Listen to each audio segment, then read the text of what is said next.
I've begun my ascent on the green slope of the western side. I've looked deep into the mountain from the shaft and understood that I must go up and then find the way under. I will stash the last vestiges of my civilization in the stone walls and work deeper from there. I'm drawn by the aerial and the cliff edge. There is some form of rebirth waiting for me there.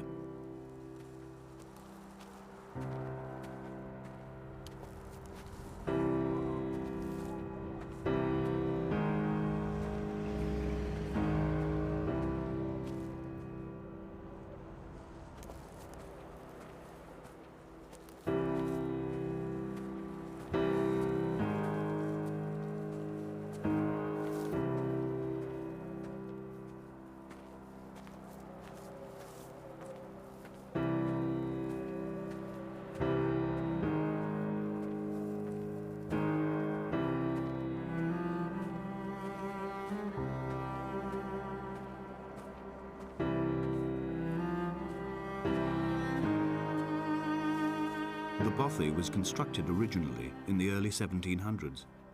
By then, shepherding had formalized into a career. The first habitual shepherd was a man called Jakobsen, from a lineage of migratory Scandinavians. He was not considered a man of breeding by the mainlanders.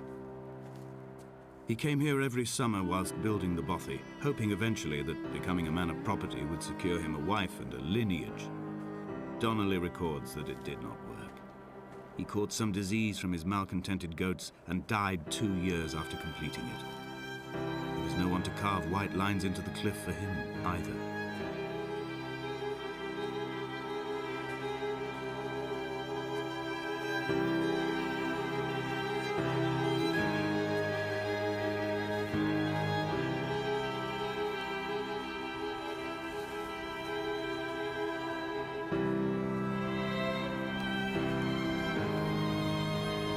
My heart is landfill, these false dawns waking into the still never light.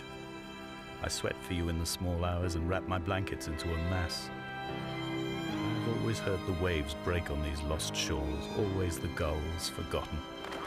I can lift this bottle to my ear, and all there ever is for me is this Hebridean music.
What to make of Donnelly, the laudanum and the syphilis?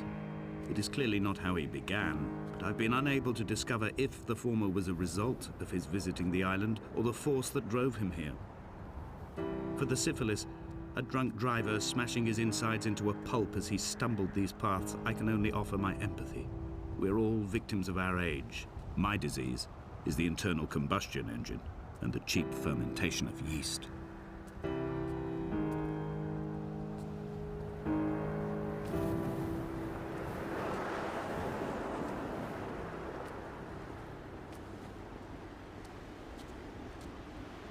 They found Jakobsen in early spring. The thaw had only just come.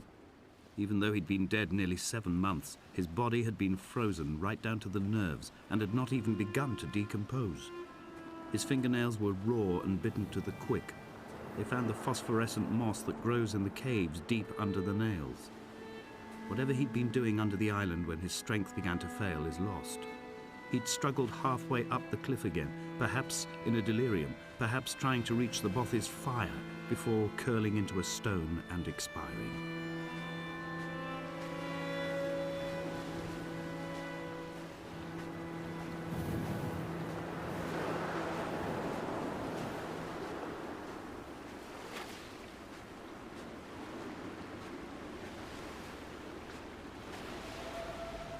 Climbing down to the caves, I slipped and fell and have injured my leg.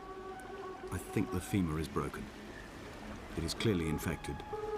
The skin has turned a bright, tight pink, and the pain is crashing in on waves, winter tides against my shoreline, drowning out the ache of my stones. I struggled back to the bothy to rest, but it has become clear that there is only one way this is likely to end. The medical supplies I looted from the trawler have suddenly found their purpose. They will keep me lucid for my final ascent.